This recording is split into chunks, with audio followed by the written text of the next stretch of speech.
Hi everyone, আজকে তোমাদের সাথে শেয়ার করব সরস্বতী পূজা স্পেশাল একটা ব্লগ। তো ব্লগটা আমি 2-3 দিন ধরে রেকর্ড করে ভিডিও রেকর্ড করে তারপরে টোটালটা একসাথে দিচ্ছি। একদম ঠাকুর আনা, ফল আনা, ডেকোরেশনের জিনিস আনা সমস্ত কিছু একটা ভিডিওতেই আমি দিয়েছি। তো দিনটা ছিল 11th of February। তো সেদিনকেই গেছিলাম বাবার সঙ্গে ঠাকুর আনতে। তো 4-5 জায়গায় মোটামুটি এদিক ওদিক ঘুরে এই যে এখন ঠাকুর দেখা চলছে। আমাদের বাড়িতে অ্যাকচুয়ালি হয় যেগুলো ওই ডাইসের ঠাকুর বা ছাঁচের ঠাকুর বলে, সেই ঠাকুরগুলো আমরা একটা বাড়িতে রাখি এবং সেটা আমাদের বাড়িতে সারা বছর থাকে। এবং যেদিন সরস্বতী পুজো পরের বার হবে সেদিন ওই ঠাকুরটাকে সরিয়ে দিয়ে আবার নতুন একটা ঠাকুর সেখানে বসানো হয়। তো এইভাবেই চলে। তো এখানে দেখো আমরা 4-5 জায়গায় এদিক ওদিক ঘুরে ফাইনালি একটা ঠাকুর পছন্দ করে নিয়ে আসি। তো পুরো ভিডিওটা দেখো, তোমাদের আশা করি ভালো লাগবে। তারাপীঠের একদম কাছে যাদের বাড়ি তারা জানো, করকরিয়া মোড় বলে যে জায়গাটা আছে সেখানেই এই ঠাকুরগুলো ছিল, বিভিন্ন জায়গায় করছিল, 4-5 জায়গায়।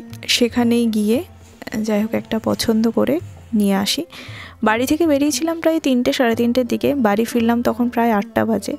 তো এত ঘোরাঘুরির পরেও মনের মতো ঠাকুর আরও 2-একটা দেখলে ভালো হতো, বাট ডাইসের ঠাকুর একটা জায়গাতেই পেলাম।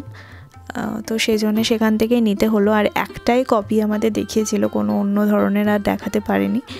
একটাই বললো যে আমি এরকমই 20 পিস মতো নিয়ে এসেছিলাম আর 2 পিস মতো পড়ে আছে। তো সেখান থেকে এই যে এখন যেখানে রয়েছি এইখান থেকেই ওই ছোট্ট ঠাকুরটা যেটা ছাঁচের ঠাকুর আমার বাড়ির জন্য নিয়ে এসেছি, সেটা এখান থেকেই নেওয়া হয়েছে।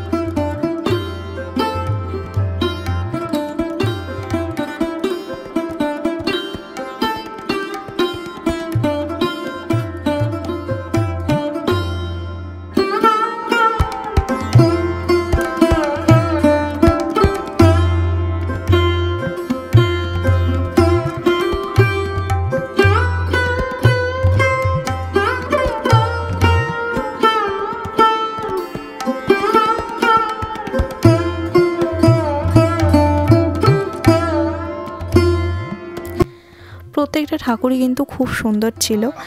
আর এই যে দেখো, এইটা আমরা বাড়ি নিয়ে যাব, এইটাই একমাত্র পেয়েছি যেটা আমাদের মনের মতো। আর প্রথমেই যেখানে দেখলে তোমরা, ওগুলো তো একদমই ছোট ছিল, অত ছোটও নয়, এটা মোটামুটি ঠিক আছে। তো লাস্টলি এটাই ফাইনাল করে আমরা বাড়ি নিয়ে আসি। আর বাড়ি এসেই আমি কাজে লেগে পড়েছি, কারণ সরস্বতী মায়ের সাজটা আমার একদম পছন্দ হয়নি, গয়নাগাটিগুলো একদমই কম।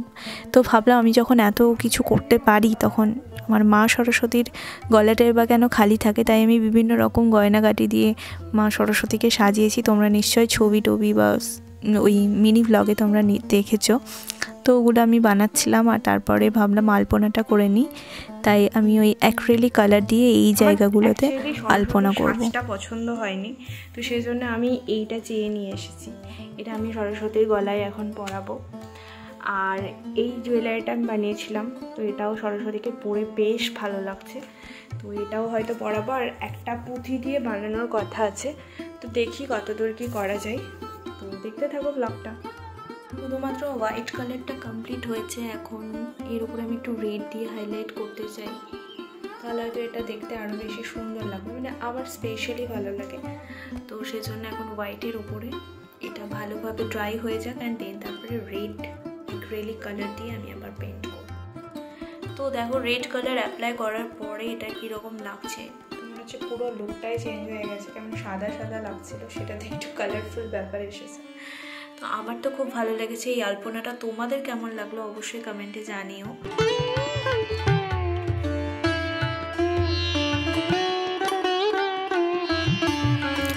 ইতিমধ্যে এগুলো ড্রাই হয়ে গেছে, তো এগুলো কেটে এই যে এটা আমাদের পেন্ডেন্ট হবে আর এই দুটো ছোট ছোট ইয়াররিংস হবে। তো এগুলো কেটে মালা বানাবো। এই যে জিনিসপত্র নিয়ে বসেছি, তো এইটার মধ্যে রয়েছে পার্ল বিডস, এটা একটা মশলাদানির মতো, বিভিন্ন রকমের বিডস আছে, এখানে বিভিন্ন রকমের রিবনস রয়েছে। আর এই যে এখানে দুটো টুনি লাইট আছে, টুনি লাইটগুলো এই দিকটাতে আমি সাজাবো বলে নিয়েছি। এখন যে ভিডিওটা দেখছো এখান থেকে শুরু হচ্ছে 13th of February। তো বিকেলবেলা আবারও বাবার সাথে চলে যাই ফলের দোকানে এবং ফুলের দোকানে। এখান থেকে ফল নেওয়া হলো আর তারপরে গেলাম ফুলের দোকানে, সেখান থেকে ডেকোরেশনের জন্য এবং পুজোর জন্য কিছু ফুল নিলাম। তো এই যে ফুলের দোকানে এসে গেছি আর এখান থেকে ফুল নিলাম। এই ফুলের দোকানটা তারাপীঠেই রয়েছে, তো বেশ ভালো ভালো ফুল ছিল। তো এখান থেকে ওই গাঁদার এই যে 4টে মতো মালা নিয়ে নিয়েছি আর তারপরে তারাপীঠ হয়ে বাড়ি চলে এলাম।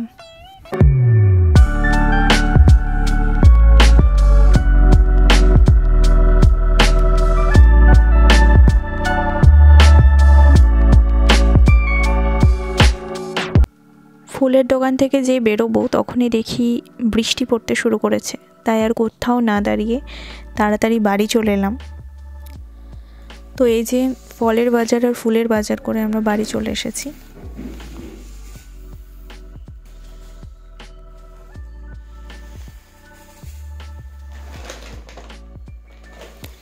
তারপর বাড়ির আম গাছ থেকে আম পাতা তুলে নিয়ে এসে ঠাকুমাকে কাজ দিলাম যে আম পাতাগুলো একটু পরিষ্কার করে দাও, আমি রুমটা ডেকোরেট করব। তো সেজন্য ঠাকুমা এখন আমাকে প্রত্যেকটা আম পাতা এইভাবে ধুয়ে দিচ্ছে। তো এরপরে কাজ শুরু হবে রুমটা ডেকোরেট করার। আর এখানে আমি মা সরস্বতীকে যে মালাগুলো পরাবো ভেবেছিলাম সেগুলো সমস্ত পরিয়ে নিয়েছি, একটা শুধুমাত্র কিনে নিয়ে এসেছিলাম। আর এখানে দেখতেই পাচ্ছ এই কুন্দানের মালাটা কেমন লাগছে অবশ্যই কমেন্টে জানিও।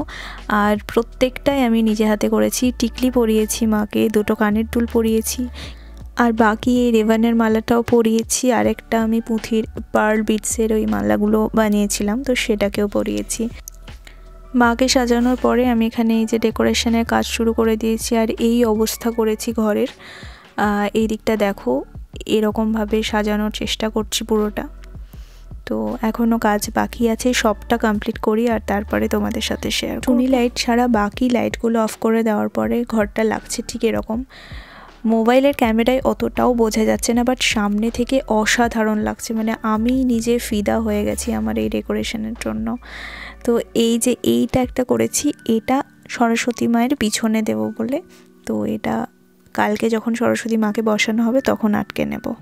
আর এখানে এই যে ফলগুলো নেওয়া হয়েছে পুজোর জন্য। ফাইনালি আমার ডেকোরেশনের কাজ কমপ্লিট। এখানে আমি কিছু রিবনসও অ্যাড করেছি যাতে এটা দেখতে আরও বেশি ভালো লাগে। আর এইটা দেখো, এখন চারিদিকে লাইটগুলো জ্বলছে বলে এরকম লাগছে, কিন্তু লাইটগুলো অফ করার মানে টুনি লাইটটা শুধু জেলে রেখে বাকি লাইটগুলো অফ করলে এত সুন্দর লাগছে। এই যে দেখো, তোমরা হয়তো এখনই যেহেতু লাইটটা অফ করলাম তোমরা নিশ্চয়ই দেখে বুঝতে পারছো যে কতটা চেঞ্জেস এলো এটার মধ্যে।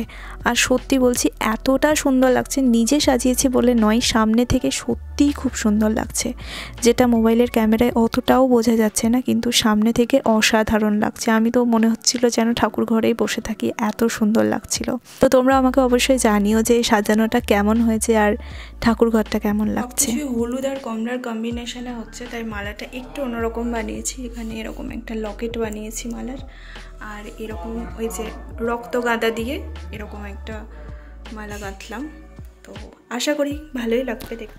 সরস্বতী পুজোর দিন সকাল সকাল ঠাকুরমশাই চলে এসেছে আর মা এখানে পুজোর জোগাড় করে দিচ্ছিল, আমিও কিছু কাজ করে দিয়েছি। আর সরস্বতী মায়ের পিছনে ওই যে ফুল দিয়ে যেটা বানিয়েছিলাম সেটাও আটকে নিয়েছি। আর এই হচ্ছে এখন আপাতত পুজোর ঘর।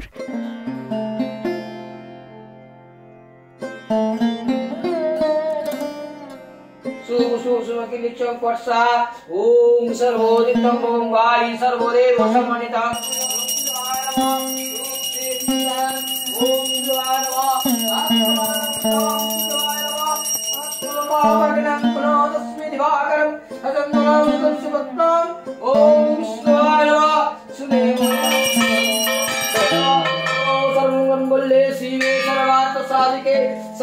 स्तंभके गौरी नारायण नमस्ते हकंदरं पुष्पं पुष्पं दुर्गाय नमः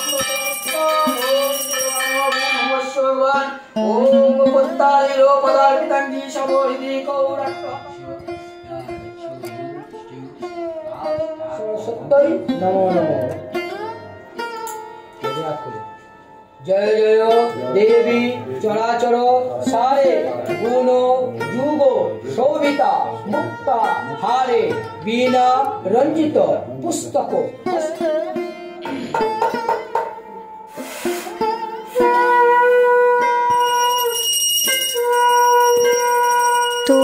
পুজো কমপ্লিট হয়ে গেছে আর আমাদের পুষ্পাঞ্জলিও কমপ্লিট।